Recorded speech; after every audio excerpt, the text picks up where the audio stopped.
Алай сармагол 8,5 сом.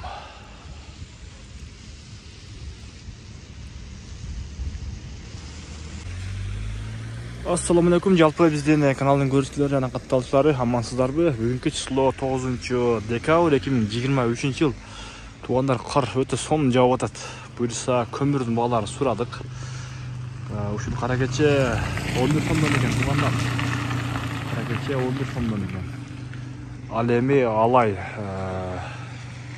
Сармагол деген жерден 8,5 сомдон экен. Саат 2-ден 47 өттү. Ал эми бул жак экес Сталин Каракой жагы. Ушул Кыргызата көтөрмө айылдын Сендер округу. Достор, бир лайк, комментарий жазып коюңуздар. Ал эми сиздер жакта көмүр кандай болуп жатат? Баасы канча? Жазып коюңуздар комментарийге кыскача кылып. Мына туугандар, көмүр кара кече 11 сом, ал эми Алай Сармагол 8,5 сом экен.